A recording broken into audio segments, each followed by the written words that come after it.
You must have heard of the New World Economic Order. Perhaps about the conspiracy theory that a secret group controls all trade and industry, manipulates the financial market in their favor, and even has some countries under their control. Secret societies like the Illuminati and Freemasonry have been considered as controllers of the global economy. Or maybe you have heard about the original idea of the New World Economic Order, which is to create a more effective economic and financial system as a solution to end inequalities on the planet. None of them is correct. The true New World Economic Order is not that at all.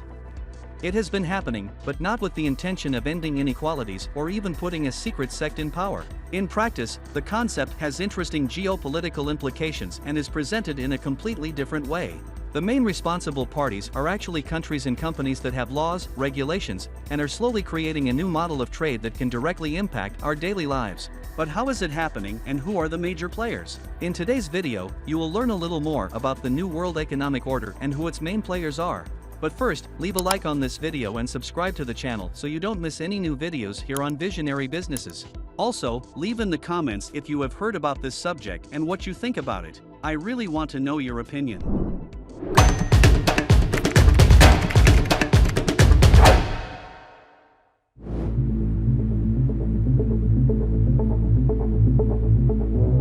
The concept of the New World Economic Order emerged after World War II and has been used to exemplify different visions and approaches to a global economic organization. The original idea was to create a more fair and humanitarian international trade system, where the control of large corporations and the exploitation of the poorer population would be replaced by a less predatory model. The purpose was also to reduce social inequalities found around the globe, especially between developed and underdeveloped countries. Among the main proposals for this new order were the reform of international financial institutions, such as the International Monetary Fund and the World Bank, so that they better represented developing countries and defended less the interests of richer countries. The concept is interesting and would solve a great deal of current economic problems. But the beauty is only found in theory. In practice, we can see a real economic war being waged since the 2000s, and its main players are the two largest economic powers today, the US and China. On the one hand, we have the US, an economic and military power, trying to maintain its control over world trade, mainly through the hegemony of the dollar. On the other hand, we see China, a relatively recent industrial power, responsible for a large part of the workforce of practically every large existing company, and that has been dominating the international market, mainly due to its economic agreements with developing countries. On the other hand, some claim that this obvious economic dispute is nothing but a smokescreen, and that in reality, this New World Economic Order has already been implemented for a long time, and the main players are not any specific country but a group that wants to control the entire world economy without anyone effectively realizing what is being done. When talking about a New World Order, it is common for people to associate the topic with the theories circulating on the internet that predict the end of times with the control of the entire planet in the hands of a single group.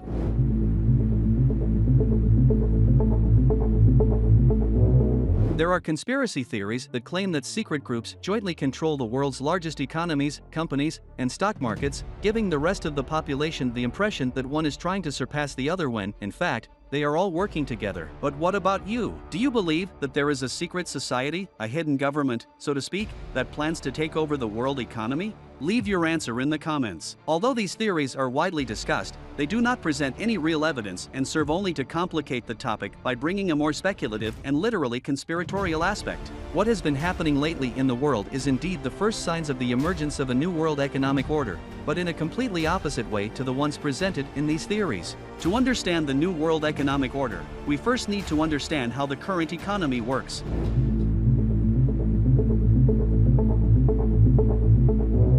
It is common knowledge that the United States is the richest country in the world. After all, they have the largest GDP on the planet, valued at approximately $18.6 trillion. In addition to being an economic powerhouse, the United States is also the owner of the world's most valuable currency, the dollar. Although not the most expensive currency in the world, the dollar is indeed the most valuable, and the main reason for this is known as the dollar hegemony. In the international market, that is, when one country negotiates with another, they normally have different currencies. What happens is that by convention they end up negotiating in dollars. A clear example is the price of a barrel of oil. Regardless of the country from which this oil comes from and to which country it is going, negotiations will always be conducted in dollars. But the reason why every country accepts the dollar is that since the end of World War II, the American dollar has been the main international reserve currency. That is, it is accepted in commercial transactions between all countries on the planet, because virtually every country in the world knows that the dollar can be used as an economic reserve. All this context has put the United States, the owner of the currency, in a highly comfortable position while all other countries in the world have become directly or indirectly dependent on the dollar. Because since the whole world accepts the dollar, and the United States controls the production of the currency, they can practice international trade simply by issuing more dollars. Another point is the strong influence that the country has on the rest of the world, as the United States literally controls the money that moves the world. However, this hegemony may be numbered, and all of this is due to the second country on the list of the world's richest countries, China.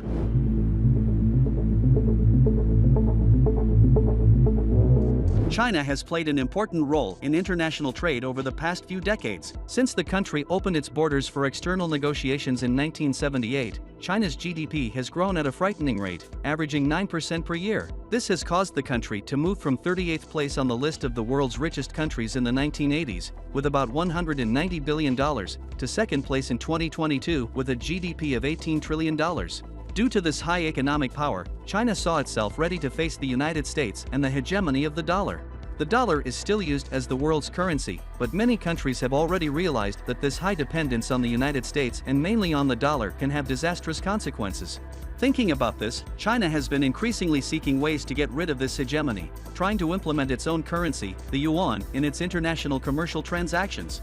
That is, any country that wants to trade with China today can no longer use the dollar and must necessarily convert its currency into yuan. China has also been tightening its trade relations with the so-called BRICS, or in the first quarter of 2023, the trade between a Chinese city and the BRICS countries grew by 57.3%. BRICS is an acronym for Brazil, Russia, India, China, and South Africa, and this economic group of emerging countries may become the main players in the so-called New World Economic Order.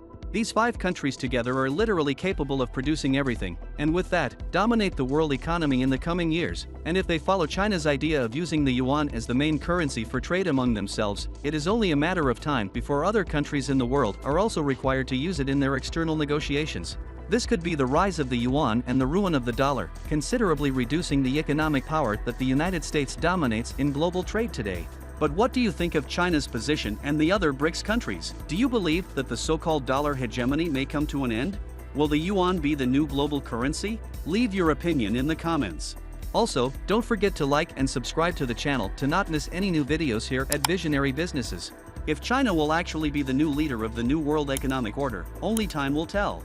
But one thing is certain, the country certainly has the economic and industrial capacity to achieve such a feat. After all, China practically already dominates global trade, as we talked about in this video that is appearing on your screen now. I strongly recommend that you watch it now, before, well, you'll see in the video.